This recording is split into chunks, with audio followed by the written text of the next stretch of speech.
Blake, it's good to have you here today. Great to be here. Thanks for making the drive all the way up here. Appreciate it. I would drive farther just for to us. see you two. Oh, fantastic. Yeah, maybe a couple more miles. Yeah, welcome to Southern Idaho. Yeah, exactly. Pretty close. That's pretty what close. Lindsay Ivy just said. I made the drive up to Southern Idaho, and she was literally talking about here. It was absolutely It's pretty hilarious. accurate. I said, that's an insane comment. You must be from Utah County. Because we're nowhere near Idaho. I mean, closer than Utah County, I guess. I could throw pigskin to Idaho. Yeah. They throw a football over the mountains. Tree mountain. But Blake, very excited to have you here. We've got Blake Brown on the Scroll Sessions podcast today, the current VP of Brand and Creative at Kizik. Thank you so much for being on the podcast today. Appreciate it. And if you don't know what Kizik is, you should know, because everyone in Utah knows they've got billboards. Yeah. And if you've been through an airport where you guys advertise, which is insanely good advertising, I think we'll get into that. Yeah. It's super cool. We were just in Tulsa and I saw it on the you saw it there? things. Yeah. Well, the last time we were there, it was there too. And then was it in Tulsa? Yeah, it was at the Tulsa airport. Yeah. How do you get ads approved by TSA?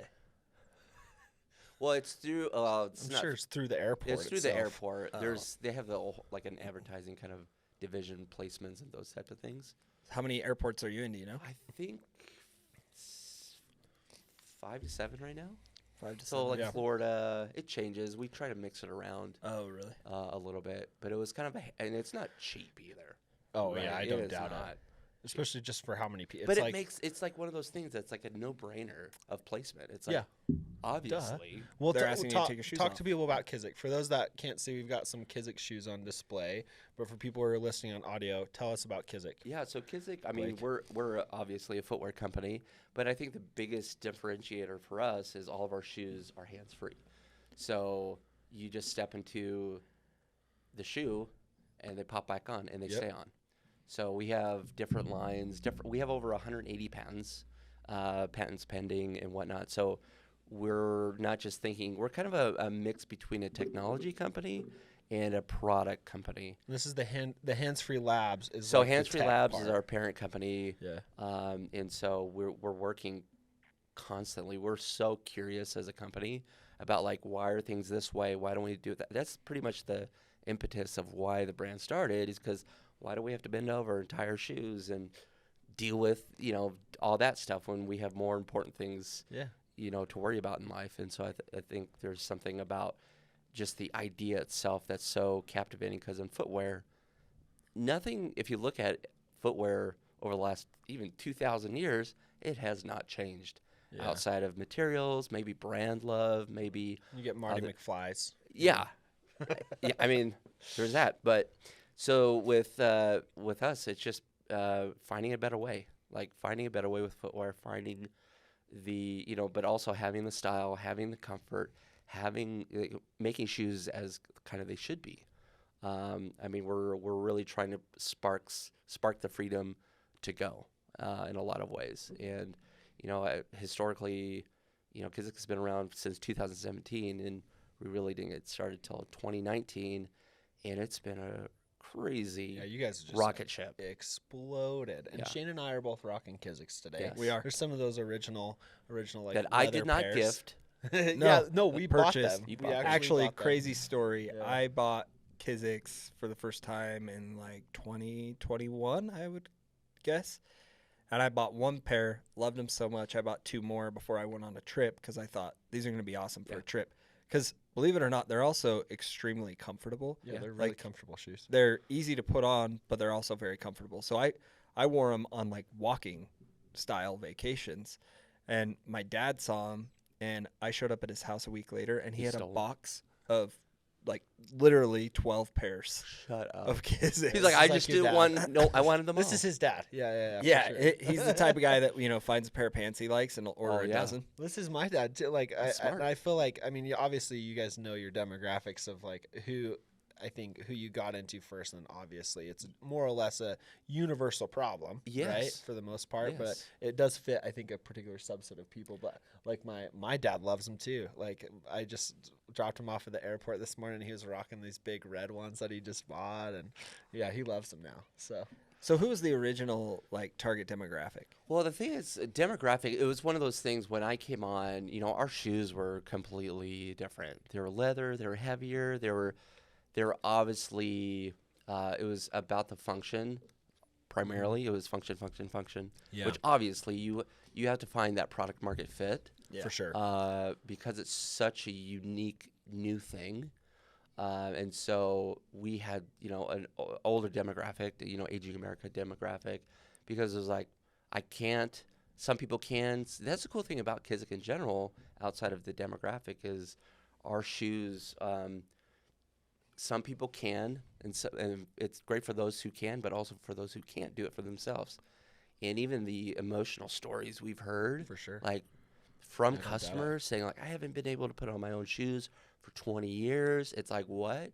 You don't think about that, but those are the things that I value personally in the brand. That's like, wow, how do you find a product that really emotionally affects people's lives? And I think that's the beauty, where as a creative and as a brand builder, you're just like, oh my gosh, this is like, it's a gold nugget there for us. But nowadays, we start looking more about psychographics versus demographics, because as you see, we have kids, there's different needs. There's, we have a needs base with you're pregnant, or there's kids, or elderly, or, Parkinson's.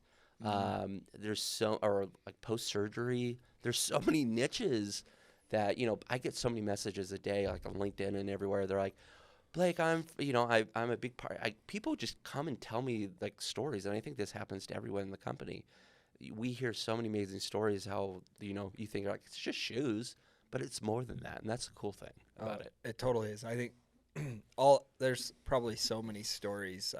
I mean, I know of people that just when I first bought Kiziks, my wife was like, "Hey, let's buy a pair for my grandpa for Christmas because he's getting old. He can't really put on his own shoes, and he'll love it and think it's so cool, and he'll think they're styling and all that." So awesome demographic that you guys hit, outside of just the fact that they also are really cool designs. Yeah, and that's the thing is with another cool thing with Kizik, I think, is most people that buy Kiziks, you automatically think of someone else.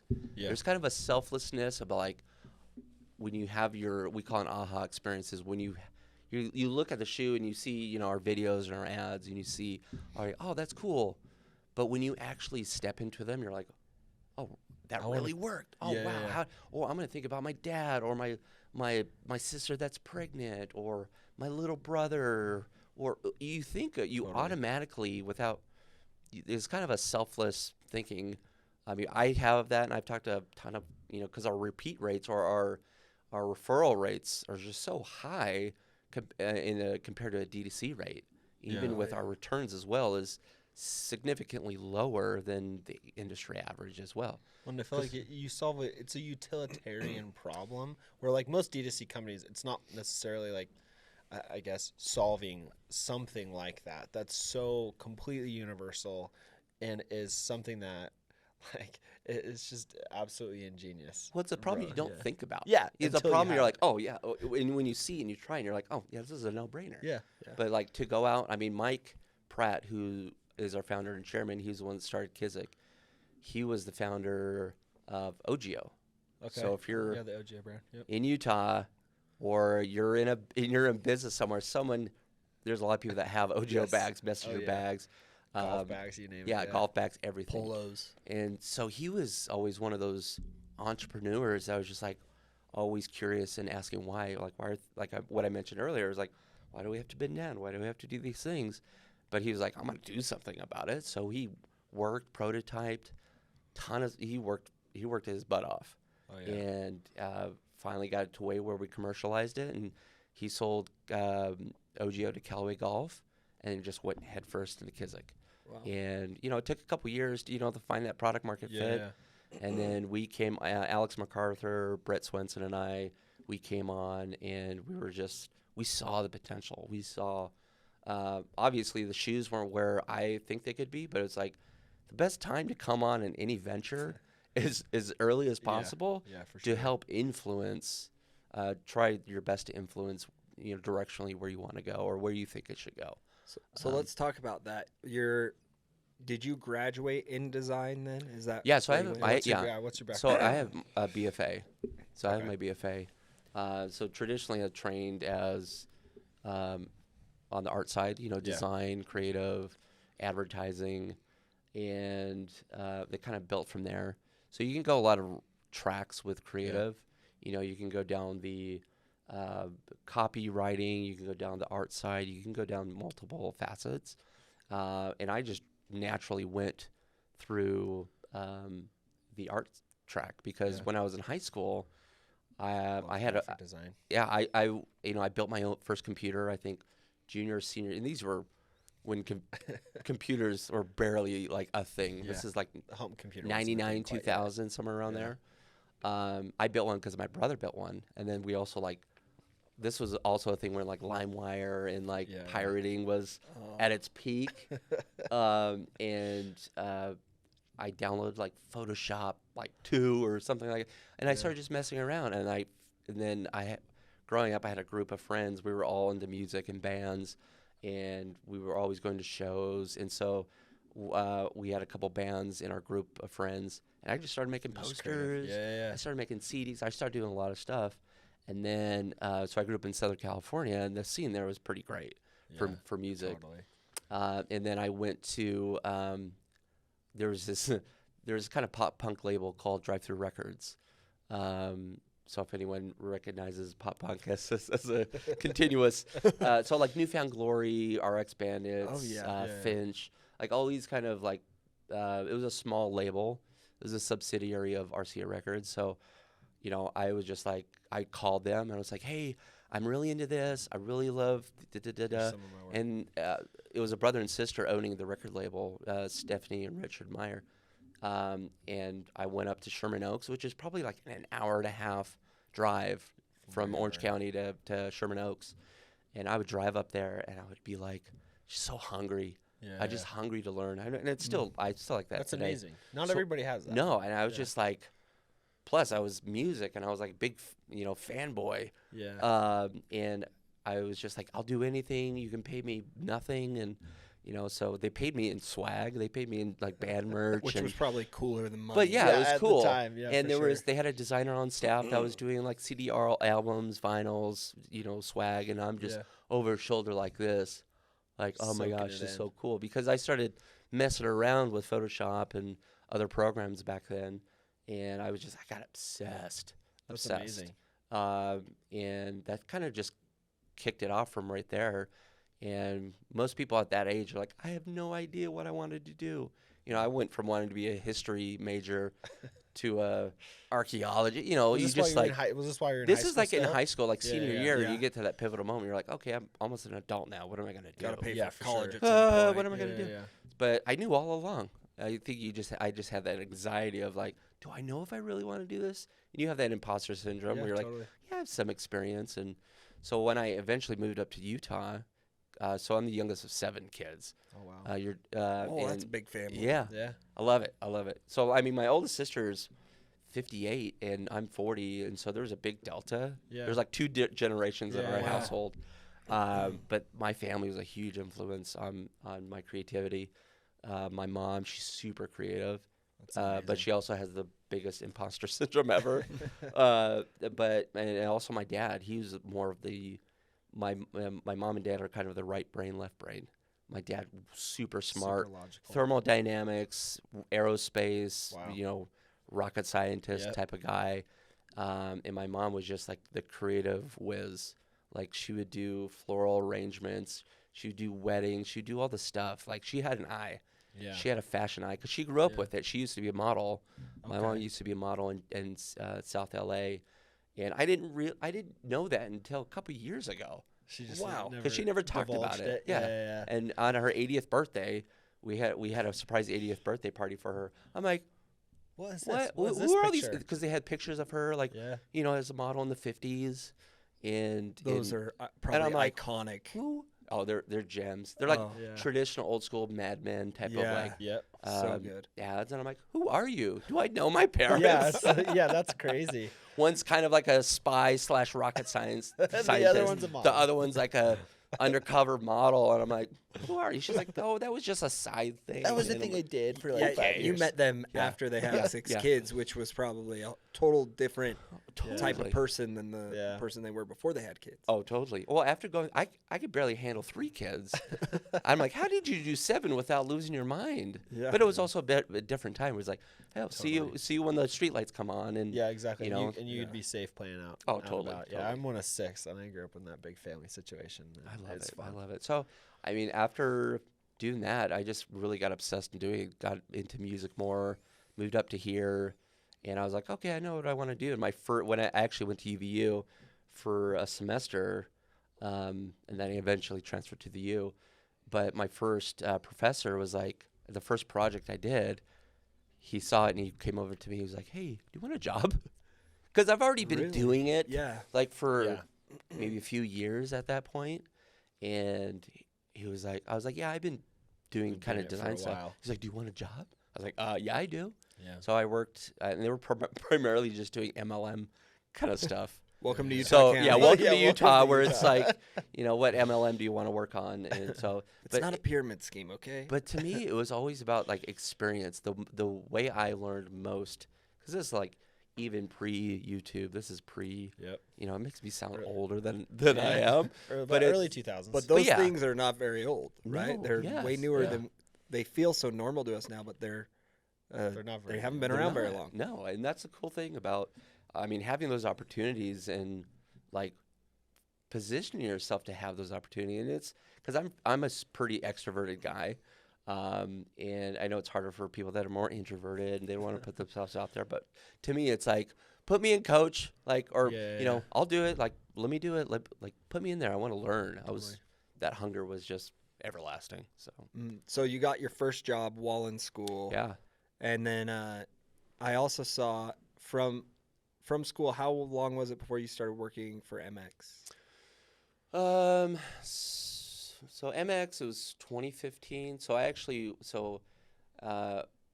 worked for this little agency that did like MLM stuff, and then I went to a couple little boutique little marketing agencies here and there just to get more experience, and then I had some friends growing up that were also got into the ad program, because in LA and New York, there's a lot of big agencies. Yeah. Yep. So luckily enough, I think part of it was part of talent, but the other part was luck. Yeah, totally. Was people I knew, and so I got to work at Chiat Day, Okay. which was a pretty big agency. There's one of the main. His name's Lee Clow. He's like an industry titan.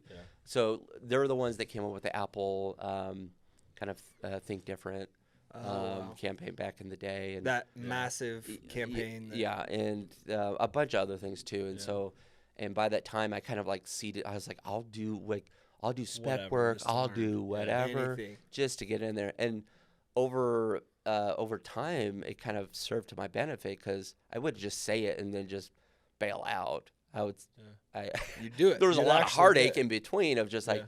oh my gosh, do I know what I'm doing?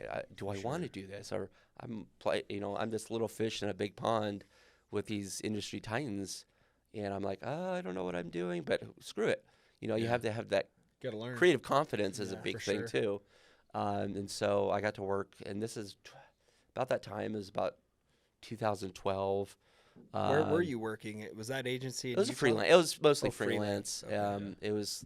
I Remote would before remote was cool? kind of go back and forth, but not like often, like a ton. It was kind of working on certain things at the time. But I got to work on this is about the time I think they landed Gatorade, 2011, 2012, and I was just they're working on campaigns, and I kept insisting trying not to rise through the ranks to get more money, more whatever. I was just hungry about learning. No, you It just was wanna hungry work. about because Yeah. creativity is so broad of kind of those skills between video design, writing. There's so many different disciplines, and I was hungry about it all. I was so throughout my career, I would jump from design, layout, the fundamentals, color Yeah. theory, and then I'll get into animation. So I was a motion designer for a couple of years. That's awesome. Illustration. And then I got into packaging. Then I got into like cinema, like video. Then I got into cinema. So it just was a compounding thing because I was, and it's over the years it served me well, but it was never me. What can I get out of it? It was as a net benefit of like compensation. It was more of me of like I just like, how did they do that? I want to learn. Nowadays on YouTube, you can just how do you do this? YouTube University. Yeah, exactly. But those things I was just like trying to figure out how how does this box work? Because as a kid, I'd rip boxes apart and be like, oh, that's interesting, that's cool. Not like as a 4-year-old, but more like 10 or 12-year-old. I was just like, oh, how does this work? That's interesting. Or reverse engineering. Yeah, kind of. But I did not. It was more subconsciously than it was like, this pattern on this flip or this die line is really cut wrong. And I was like, I was never into that like that. But it was mostly like built off of curiosity. In my life, and I think still is. How have you honed that now? Because like obviously I feel like as we're younger, it's like always wanting to try new things and try to learn as much as you can. And then now you're leading the brand at Kizik. How are you like honing that in for Kizik specifically? It comes to a few fundamental things because I think it's not just hard to start a new venture or especially a shoe venture like shoes. I mean. Starting a shoe brand is probably the hardest thing you could do, I think. Other than starting another search engine, probably. Or that too, I mean, that's sort of probably in this. I mean, I would same realm of what is this? But if we didn't have the technology, if we didn't have the differentiation, it would be a lot harder to have that product market fit because you need to have those reasons to believe the product will be successful at some point. But for me, those different aspects of video design and whatnot gave me a big understanding. So the broader of how it works. Of how it works, because I can really empathize with my team and say like, no, that I know that can be done in 2 days, or I know this and that. But the other thing is, I always try to hire people that are better than me on that delivery side of like the ideation or the video or this or that. I have a lot of crazy ideas like, what if we did this? What if we did that? So sometimes the team has to like pat me down and say, that's not feasible because it's going to be off budget and all these other things, but I'm just always on the go. So I think the biggest thing is what I was getting to is the entrepreneurship of starting something new in a market. But the other part of that they don't tell you about in like an entrepreneurship of building a brand is the scalability. That's kind of the starting it and finding that product market fit and then scaling it. To me, scaling is sometimes feels like it's almost as hard. It's a new evolution of like, it feels like we're starting all over again in a different capacity. For sure. Because we're opening, we're getting into international, we're getting into wholesale, we're getting into these new markets of Kizik because we primarily been D2C, and so we're moving hard, and so it's just like, okay, what are the systems? What are the processes? How do we make sure people don't burn out? Because I think if you don't have a systematic way of, because there's probably multiple times a week I feel I'm on the precipice of a burnout, but and I think anybody that works in the creative space, anybody is in the creative space, because it's different than throwing on and I don't want to oversimplify this, but there's a lot of research, thought, there's a lot creativity, and sometimes it goes like ultra planning. You can get great stuff, but sometimes the momentum is just like building. Case in point with the airport bins, it got brought up through one of our partners, actually our VC firm. I think I got it brought up somehow, and we made a connection, and it just happened. We didn't plan on it. It was just one of those things. It was like, oh yeah, let's try it. And there's probably not a day that goes by that a friend of mine texts me, yeah, look what I saw at the airport. Look what I saw this. So it's like, how do you get people to talk about it? And that just was a no-brainer with people going through the TSA.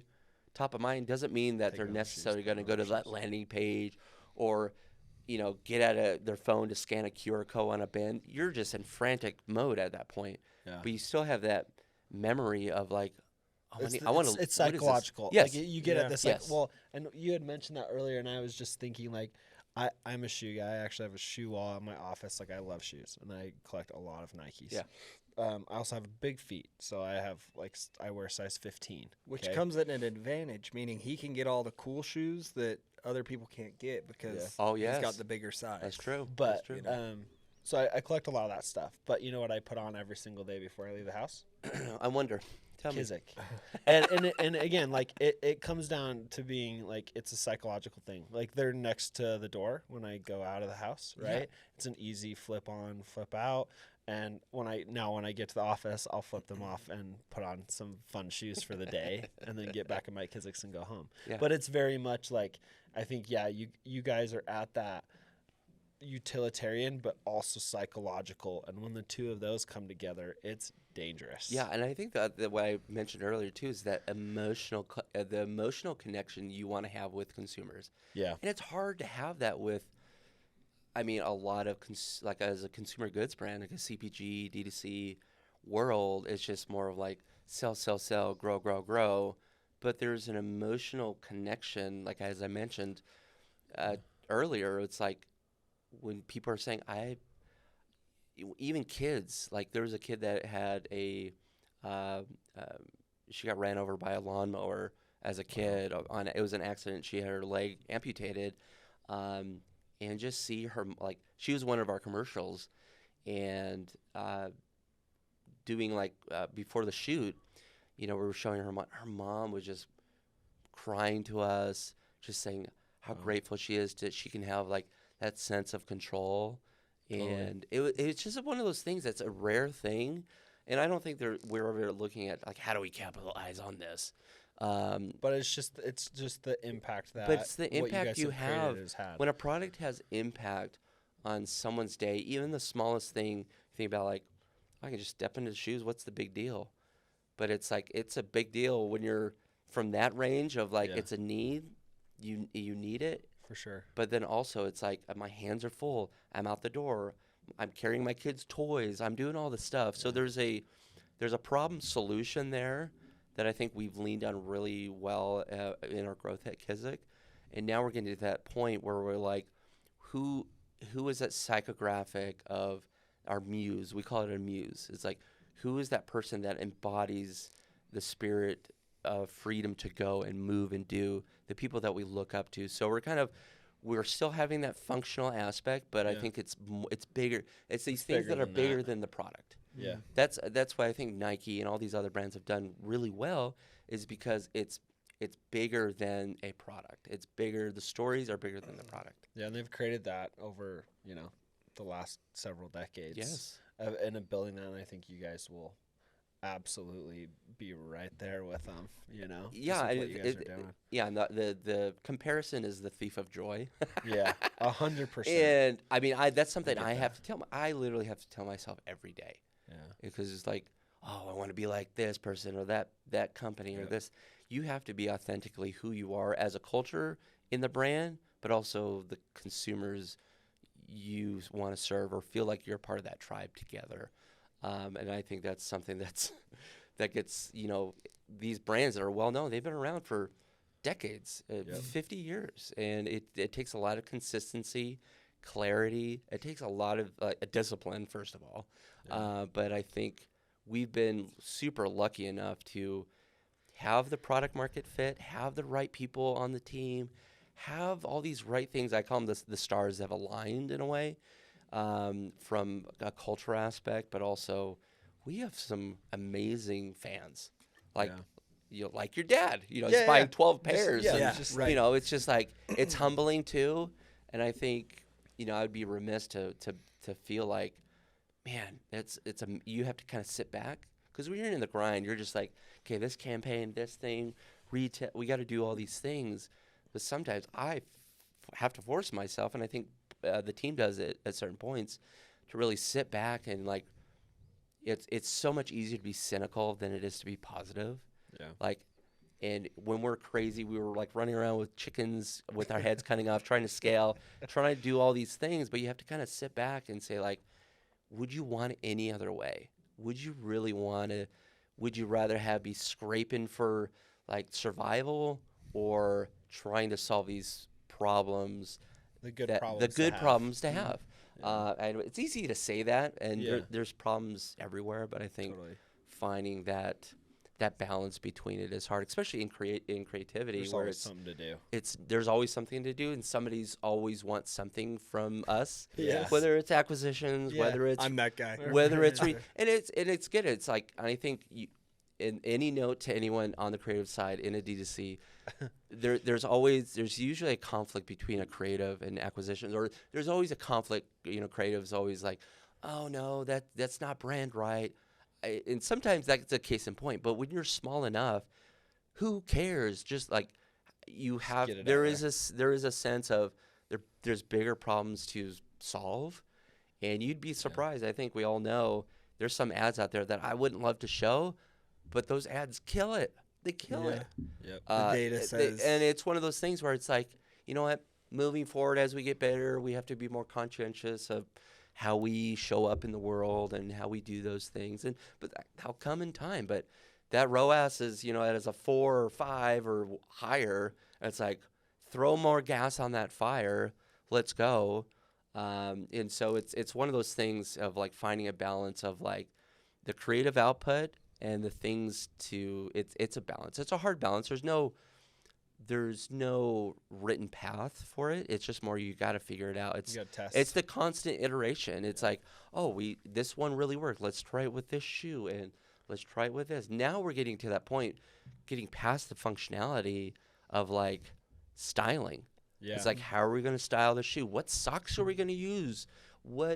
And looking at, because people want to see, as our shoes get more and more fashionable, trend right, craveable. I love the word. My buddy Ben Euler from Enlisted, the design agency in Salt Lake and Oakland, he started using this word craveable, which I adopted. So, Bo, thank you for letting me use your craveability.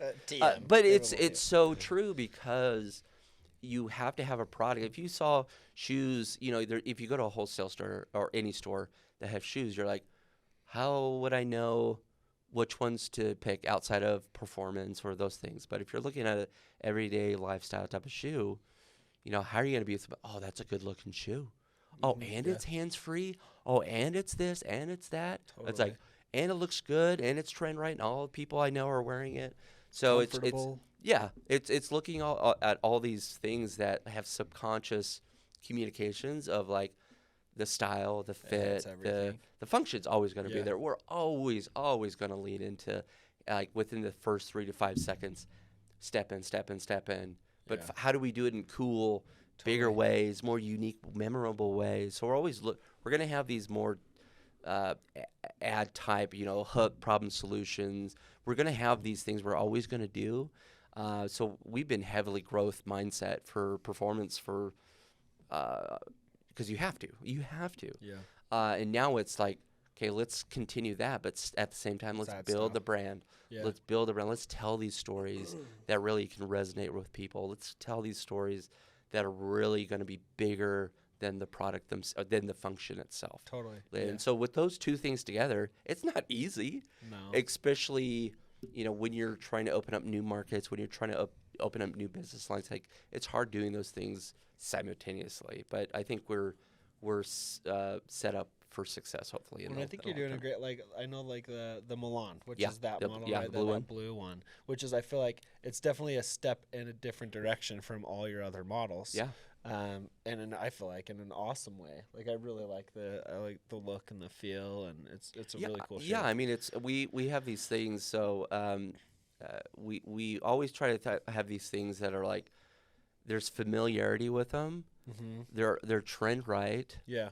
But you have other things like the Mars Roamer, more like trainers, like old school trainers. Yeah, they're old school trainer. Or you have other things like the Mars Roamer, right there, the gray one on the left. It's one of those things. We're gonna try some crazy stuff. We're not looking to be like volume drivers, but just more of like, what is that? Because you have to. It's kind of like stopping the scroll. Yep. Mm-hmm. There's a hint. Yeah. Wink, wink. Stopping the scroll sessions. So. Yeah. But what you did in collaboration with Jet Puffed. Oh yes, right? Yes. I mean, that looks like a marshmallow. Yes, I mean we looked at that. Brad Johnson, our senior director of design on footwear, he had a connection with Buddy at Kraft Foods, and it took a while, and they were just like, oh yeah, let's do it. And you know, That's amazing. it was just one of those things that, like the airport bins, it just made sense to do it. Totally. And we got a lot of, you know, we only did 2,000 units, and we sold out. That's always a good thing to sell out through the product. We didn't think we were like, oh, let's order 200,000 pairs of this. No, it's risky. This is a test. But it's a test, and I think there was a lot of love we got from that. I built these influencer boxes. I don't know if you ever saw them. They were gigantic. Yeah. You know, and our buddies at Solo Stove. So you had a s'mores kit. Yeah, we had a s'mores kit. Yeah. They were awesome and donated like a little Solo Stove kit with skewers. We had a whole kit, and then I made a bag that it was a marshmallow bag that you put the shoes in. So it kind of had this cool little thing, and we had a ton of people. Like we give it to influencers, sneakerheads. We had a lot of love from that, and probably most people saw that and they're like, "Oh, let me go to Kizik. Oh, I'm just going to buy the Milan, or I'm just going to buy the Athens." For sure. So you got to find ways to spark people's interest to be like, "I won't buy that shoe, but I'm interested enough to see what else they have to offer." What are the crazy ideas you have next then? Oh, if you can share what you can share. Or maybe describe some of the things that you guys have done in the past. I know you've done some. You guys have done some really cool stuff with your motion capture video, right? With the robotic video. Yeah. You've done some really cool stuff. Yeah, I mean, there's lots of, from a content creation standpoint. There's a lot of cool things, because there's a lot of cool things you could do because it's so demonstrable. Yeah, and that's the one thing I'm glad we have. It is just one of those things when you see an ad or you see a video, you have to do like a double take, and you're like, what just happened? Especially when you look into, and I'm gonna bring this out. Maybe this is probably a good time. Sure. So this shoe right here, this is the Juno that we're coming out with in probably a couple weeks, and the cool thing is this is going to be the first ever hands-free boot. So you just step into the boot and they stay on. And boots are the most frustrating shoes to put on. Yes. Like I have, actually, I think it's going to be really funny when this is being edited, edit the name of this out. But I have a pair of Converse that I hate putting on.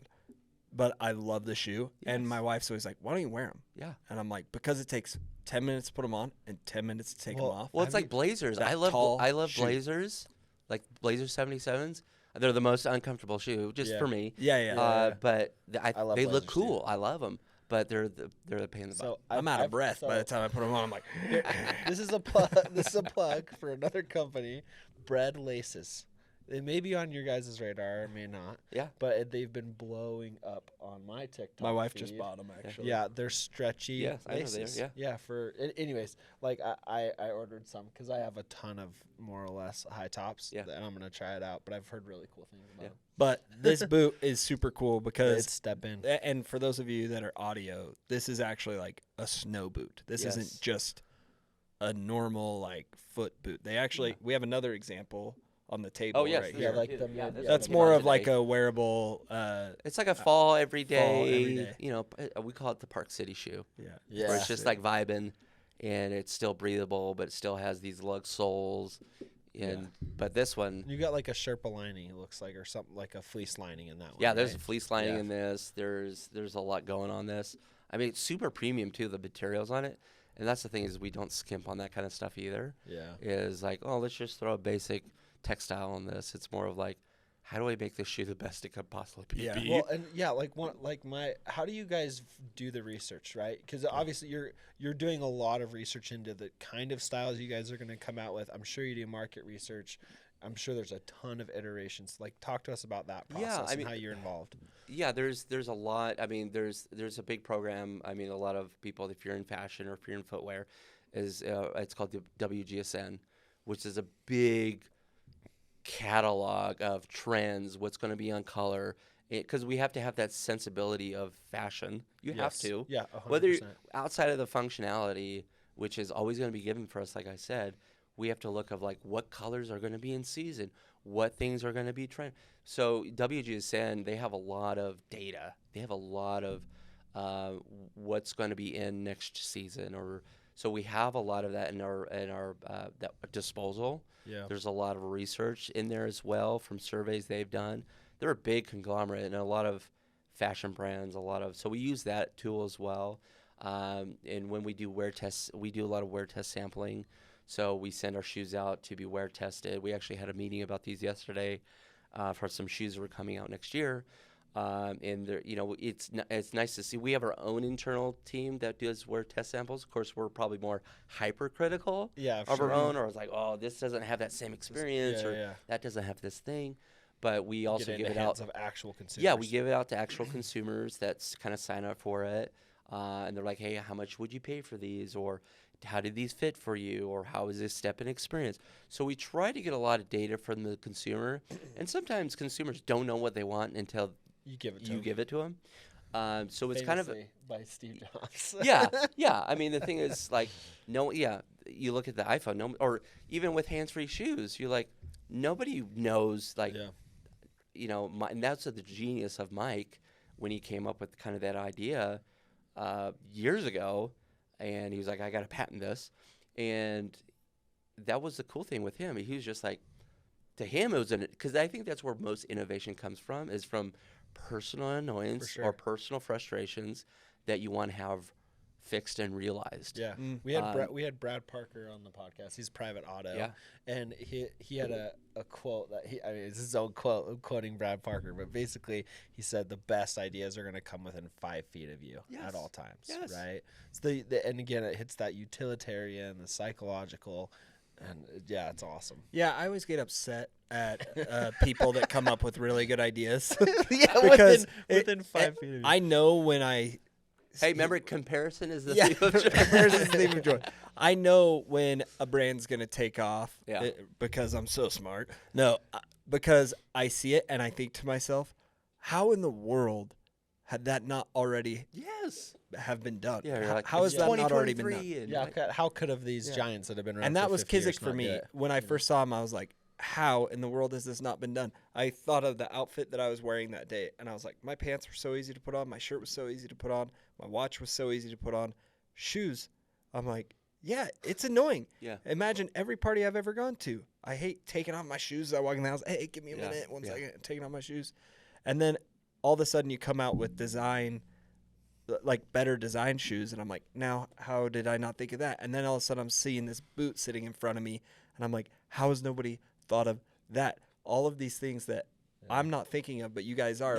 Where is this coming from? Well, I mean, a lot of it stems from the culture of the company, from innovation. It's like innovation and product, like, running side by side, of like, and some of the ideas are so crazy they're not commercializable. There's just no way. But some of the ideas are so, like, that's a unique, because we're not just looking at one way, we're looking at every way possible. And I think even Mike has ideas when it comes to apparel, and it's like, hey, we got to focus on shoes and the shirt and make that those. puts itself on. I mean, those are the things. Those are things, like, he has it's like that. The Jetsons. Yes, and he has that mindset, thinking about it. You know, he's not day to day, but he comes in the office a lot and works with our innovation team, and it's like, hey, what about this? Or I had this idea in my garage, and he's still tinkering. That's amazing. It's hard to take that innovation out of somebody, especially when it's just bred in you, like him. It's just so hard to, like, I've had success with OGO. Kizik's going well. I'm gonna, he still takes time and sit back and do. No, not him. Of course, he'll take better more vacations and do stuff more with family. But it's just when you have the entrepreneurial tick, it's in you. It's just 100%. It's in you, and he's like, oh, what about this? What about that? And that's the cool thing and he's also challenging everybody in the company still. And our innovation team is going, we're working on a shoe right now for toddlers. I won't get into. That's hopefully going to come out next year. That's like the frustration you have for those that have parents, or that you're a parent and you have, a baby to maybe a 2-year-old, 3-year-old. What a nightmare putting shoes on them is. Yep. So we're working on some really cool stuff on that, but if I had it, I would show it, and then we would just blur it out. Yeah. So one of the questions I have is, as a brands always start with concept, product market fit, and as marketers, we're always in this mode of, well, we want to get a direct ROAS, we want to know what it costs us to acquire a customer, but then And maybe speak a little bit to how you met the Kizik guys, how you got involved, because but then you move into this, okay, we're getting this direct ROAS because there is some demand, but now we got to build a brand and spend money on things that aren't, you know, things like the airport or things like out-of-home marketing that we're not necessarily tracking. But this brand, building this brand, how did you meet the Kizik guys? Why did they reach out to you about brand? Yeah, so I think Alex MacArthur is our CMO, and if you know Alex MacArthur, he is a D2C Titan. Yep. He'd say otherwise, but because he's a super humble guy and he doesn't want it to be about him.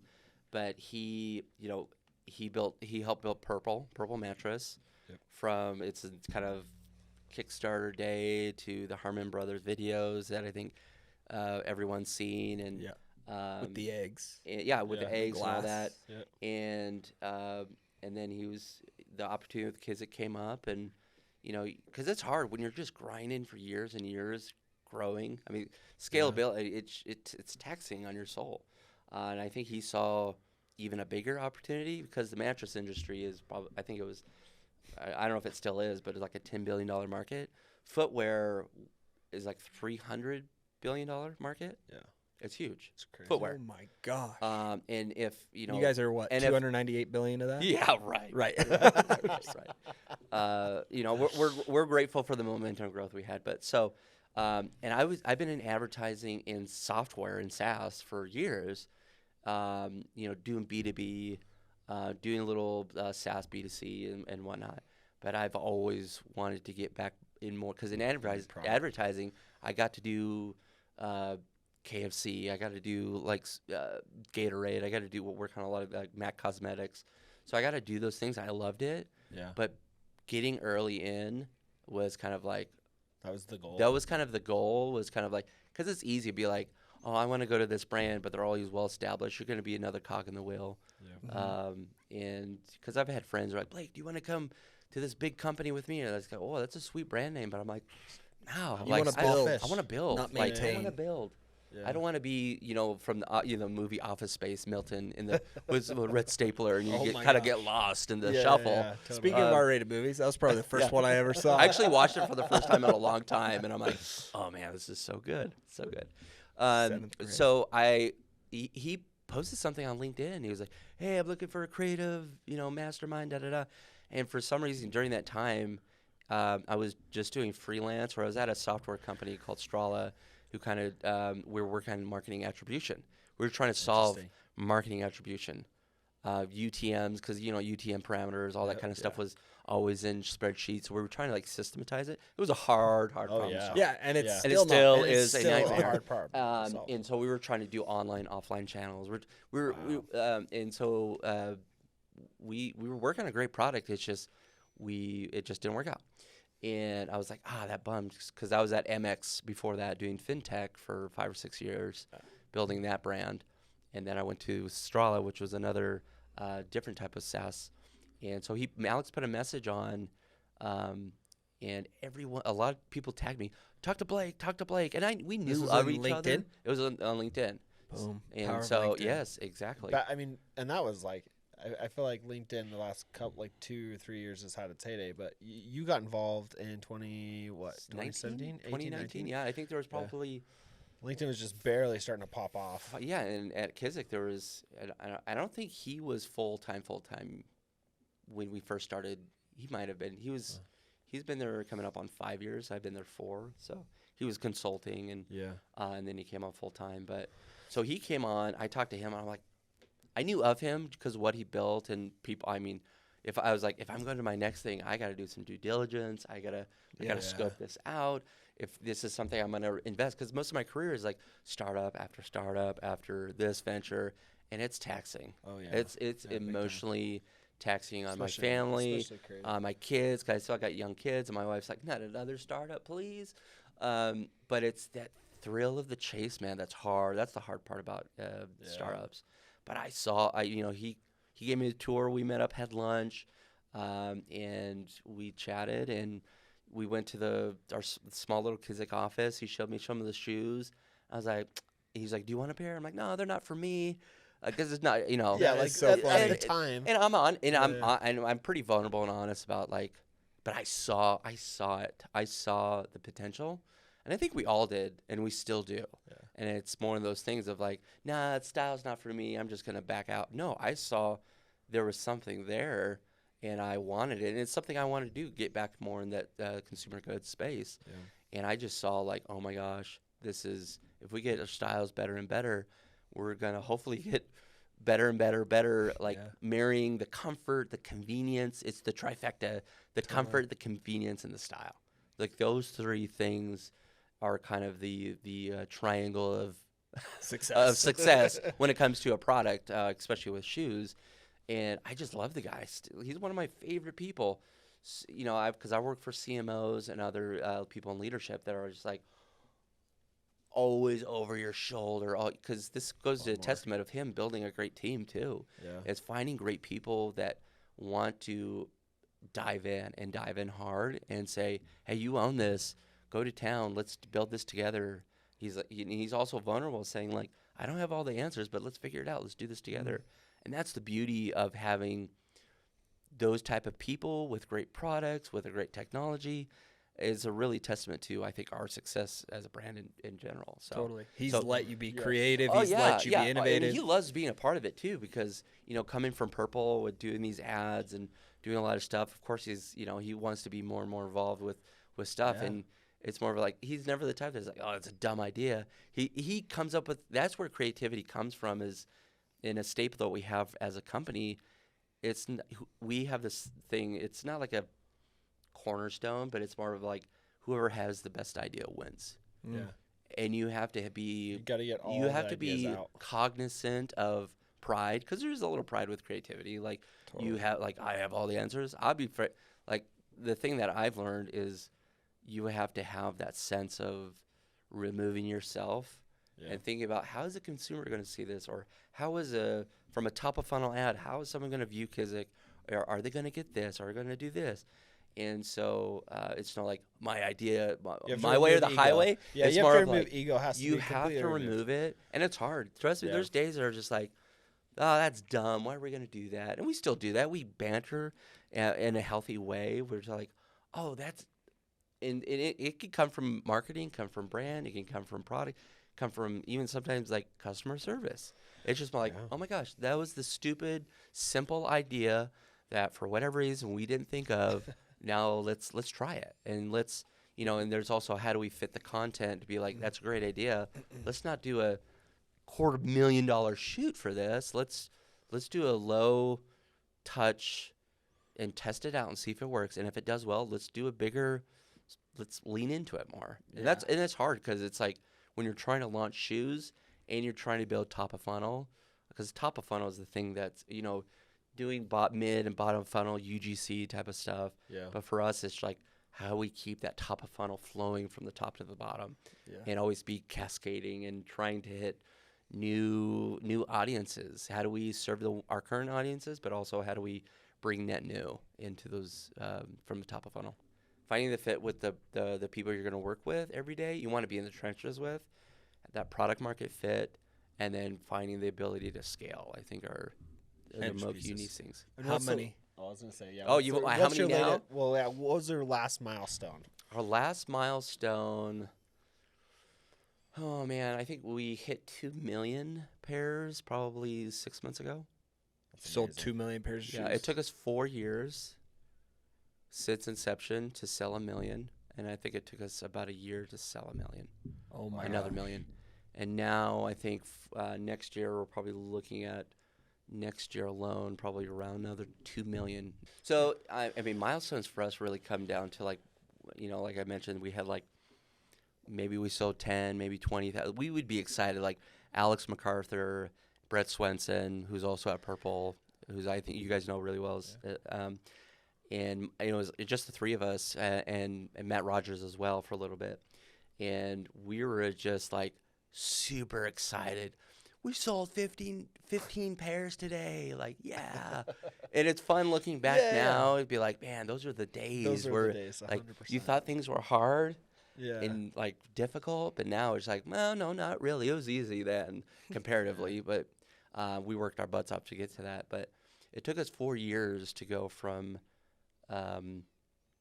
from 2017 to I think 21, so around there, to go from kind of 0 to $1 million, and then I think in the last year, 18 months, going from 1 million to 2 million. So the delta keeps getting wider, getting small, or getting wider, depending how you look at it. Yeah, I guess. So it's like you only sold 10, then you sell 10,000 to the million, and then 2 million next year, and so it's finding multiples in there. So that's the cool milestones about that. But even I think there's just little things when it comes to milestones that are like, that's cool. Like we started seeing our shoes on like TV shows.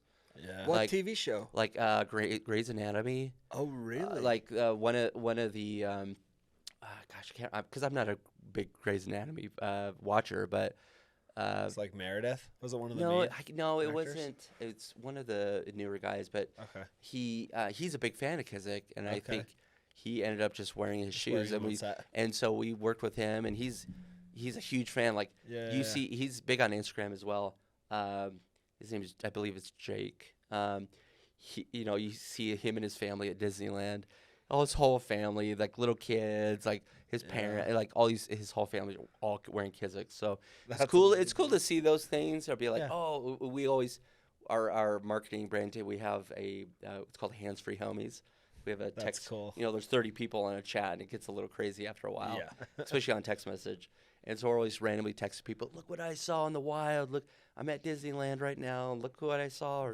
So it's kind of cool seeing those things, and I think it helps people give context, especially for the team of we're doing something unique. We're doing something.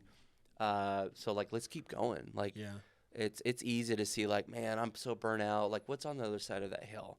You think there's always something greener on the side of that grass. But it is as cheesy as it sounds. I always tell the team, we had a offsite probably 2 months ago.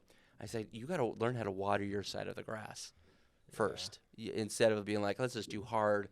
I'm going to go to this big company, or I'm going to go do I want people to be able to want to do that. But sometimes it's more of when something's going well, I know it's hard, but don't be hard on yourself. If you need to take a break, go take a break. If we're all cranking away, if it's I don't expect butts and chairs from 7 a.m. to 7 a.m. I'm conditioned that way because that's me. That's me. Yeah. I'm always hungry. I'm always reading. I'm always trying to find things out or trying to conceptualize things. But that's me. I don't put that impetus on the rest of the team. I want people to have a healthy life. I think that's where having the balance of physical and mental health is so critical, especially going through a startup starting the startup, but then scaling that startup and having that mental capacity and the vulnerability. I think vulnerability is such an underrated, unmatched strength for people. I think it's because I'm I tell the team sometimes, I don't know. I don't have the answer. But hey, let's talk about it. Let's figure it out. Or I'll tell Monty, our CEO, I was I don't know. Maybe, I don't know. And I think we all have that open dialogue, which makes things easier to talk about the hard things when they do happen, or hard decisions that do have to happen. But it also makes the easy things a lot easier to talk to, because we'll always be no, that's dumb, or this is I don't get this, explain this more. But I've always had, in the creative side, I've had creative directors I was working for that would just berate me. They're this is the stupidest idea. You're a piece of beep, beep, beep, beep, beep. We bleeped that out. Yeah, so. yeah. You'll find those better beeps instead of me actually doing it. So that's kind of the thing is it's the old school Mad Men style. It of literally direction. is. And it doesn't happen as much, but it still happens depending on how seasoned the creative director is. But I think for me, it was what I've learned. It was I don't want to be that person. Yeah. And so I looked at I don't want to be that guy, because I know how. Yeah, it helped push the stuff out of you, but there's always there's better ways to do pushing. Yes. And creative people, at least maybe I'm generalizing, but I feel creative people, and I feel I can consider myself in that realm. I think with everybody being a photographer, needs to consider themselves creative people, even though you don't know how to do this stuff. Yeah, no, 100%. But there's an emotion tied as a person to what we create. Yes, and I think that's something that. You definitely have to be careful about and be tactful about. There's days where it's there's imposter syndrome. It's not just solely exclusive to creative. Yeah. It's in everything. It's in everything and sure. everywhere.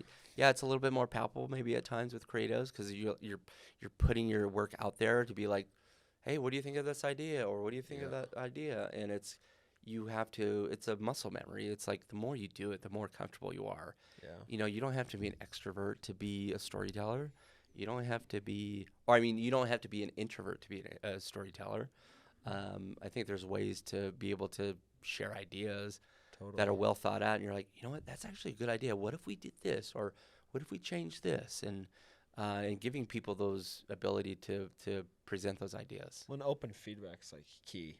Like, Yes. yeah, it's the only way for you guys to be able to innovate, and for anyone to have the like wherewithal to bring up their ideas, right? Oh, I mean, yeah. we've been reading together No Rules. I was just going to talk about and that. I'll let you take it over from there. Oh, no, Well, go ahead. I kept interrupting you, and I knew you were going to bring it up. But No Rules by Reed Hastings, founder of Netflix, and all like the whole book is really put on the premise of obviously do what's best for the business, no rules. But I think even simpler than that, it's creating a culture of feedback, responsibility, right? Because that allows No Rules to be a thing and allows innovation to happen. Yeah, the two things we're trying to adapt right now from No Rules. I literally was just going to say, I was like, Kizik reminds me so much of what Reed Hastings talks about. Brilliant jokes. Because I was just thinking when you brought up vulnerability that innovation only happens because of vulnerability. Right? Yeah. Like you can't create innovation when you're just belittle people or when you disregard ideas. So Reed Hastings talks about how from the top down, they're willing to listen to ideas. And the two things we're trying to take from them right now is this is all you need to create like a vulnerable, innovative group of people. One, everyone is welcome to give feedback with positive intent. Mm-hmm. And two, it doesn't work if you're a jerk. So we literally no brilliant jerks. Yeah. Right. So I'm like, a quote from him, but is that from Reed Hastings? I think it's from Reed Hastings. Yeah. No brilliant jerks. Oh, that's so good. Because in that format, innovation can exist because you're willing. Anyone can give feedback regardless of the situation. So at Kizik, I'm sure that's like. Do you feel like it's such a big time? Well, I think I'm sure it's changed over time. An idea without executing is worthless. Like. You can have great ideas unless you're going to bring that to life in whatever capacity. It's like, everyone can have great ideas. It's like, now what are you going to do with that idea? How are you going to serve that idea? How are you going to take this great idea, but let's say, for example, it's a video or it's an ad or it's whatever it is. How are you going to take from that idea and then how are you going to bring it to life? Or how are you going to take this idea for a product? How are you going to bring that to life? And I think that's one thing is like ideas are, I mean, I don't want to say this cheaply, but ideas are easy to come by. Or, and a lot of people say there's no original ideas. I think part of that is true, and the other part, I don't really think that. But when I look at this, the cycle of like innovation, I think of like really being able to communicate your idea in a succinct way, because I think people are like, I'm not a storyteller. I'm like, you don't have to know how to be. I think more people are storytellers, or even creative than they think they are. I mean, I know people that are not in creative that are amazing keynote speakers or just storytellers, and they could be telling a story about the most random thing, and you're like, whoa, wow, tell me more. And I think there's a mix between us at Kizik is like we kind of like let's focus on like. Let's beat the ideas to death, but still be kind to each other while doing it. And it's hard because we're still a small-ish team on the creative side because we're really trying to serve acquisitions. We're all doing this together. It's not us versus them. It's more of there's a through line between, hey, what's the media plan going to be, and how are we going to serve top of funnel? How are we going to serve a better experience in retail? How are we going to help wholesale really sing? So our team is kind of, I don't say like we're the center of the universe because we're not, but it's more we're kind of creative is typically such a service oriented.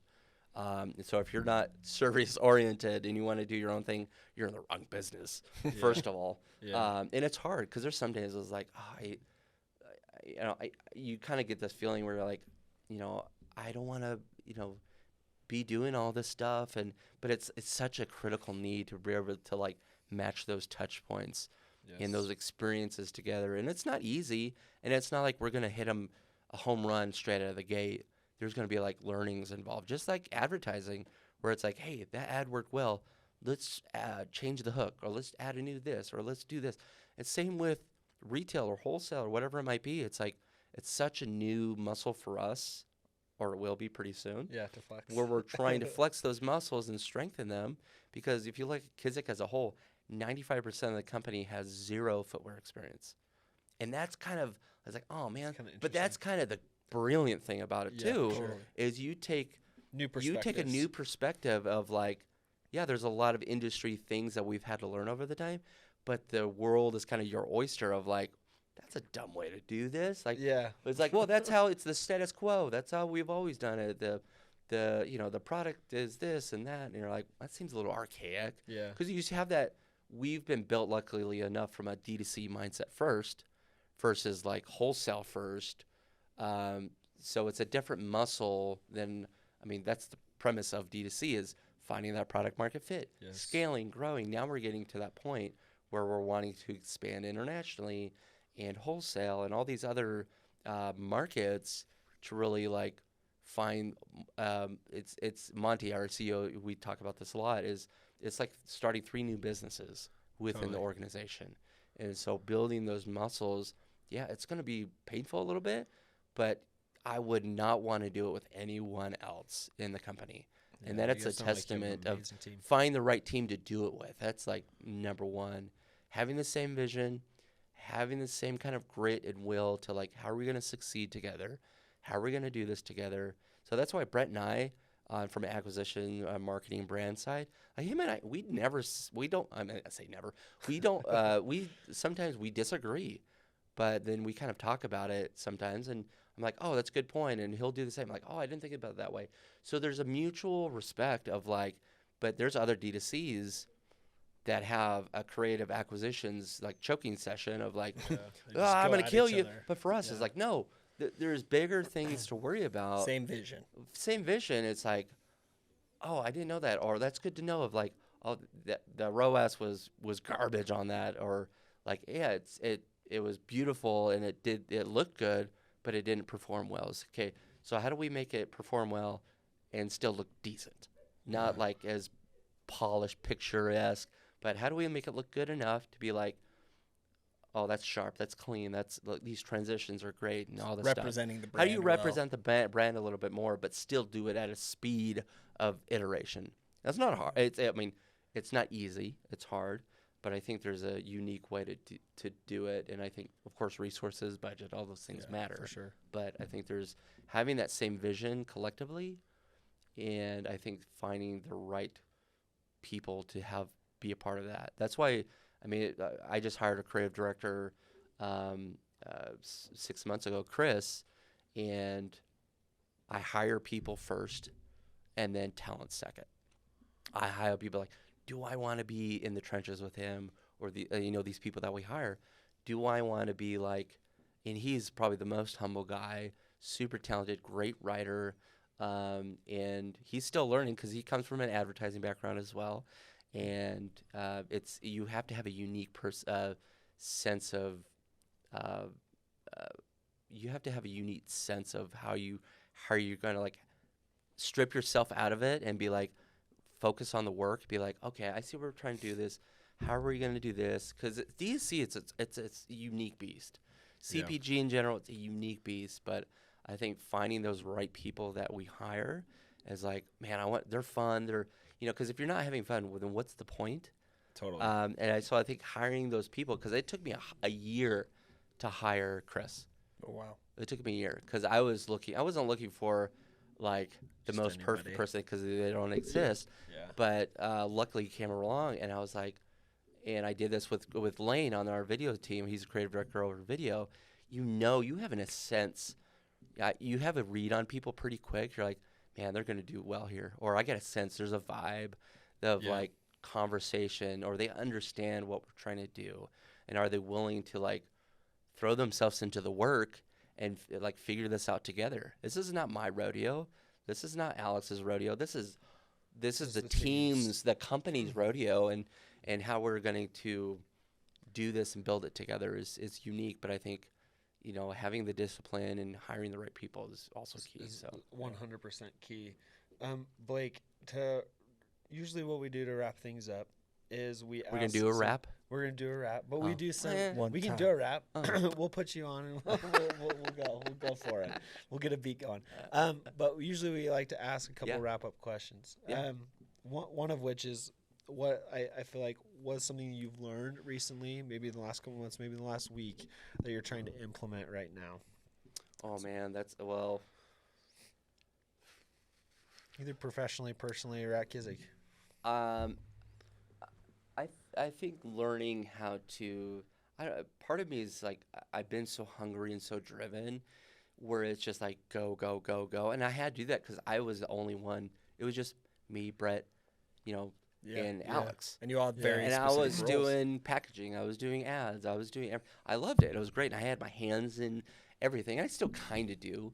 But I think for me is taking a step back of going from as a tacticianer, like a general of a tactician on all these kind of things, to have a step back and look at the processes, look at how do all these pieces that we're working on, the operational side of things, how are we really going to unify? But to me, it comes down to team dynamics and team efficiencies of like, I'm still in the weeds but different areas of like strategic side of like, okay, what are we going to do in wholesale? How are we going to do that?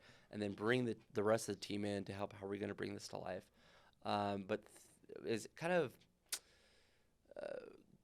cognitive dissonance of like removing myself of like I could always I'm prone to have pretty like high functioning ADHD kind of in a way where I'm just like go, go, go. And sometimes and I have to really look at the effects of being diligent about my own mental health personally, because I have to be conscientious about it. Yeah. You have to be, and it's not like being selfish, but you have to think about like, hey, we're going to get through this. That's the thing is like, that's where I think vulnerability comes in a sense. I'll tell the team and I'll communicate and be like, and there are probably days I've had personally where I'm just like, I'm just fried.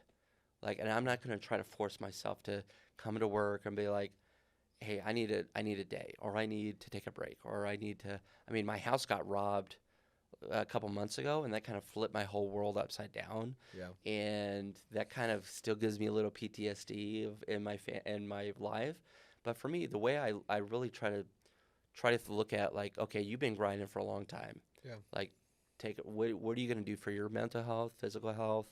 And I'll look at that from that point of view. But when it comes to work, is really trying to, because I've been what the rest of the team is going through, and that's the unique empathy that I have for the team is I know it's hard. I was in your shoes 12 months ago, or I was in your shoes 18 months ago, and I know, so there is a sense of that, and I have an understanding of that. And it's easy to say those things, but also to walk that line and be like, my thing is also their mental health, and I'm also conscious about making sure they feel valued, making sure they feel energized, making sure they feel unencumbered by roadblocks or creativity, because it's hard, because you're being asked 6 ways till Sunday for something, and it's like, okay, we can do that, but it's got to be put on the roadmap, or hey, we can do this, but we have to plan this, or hey, we got to.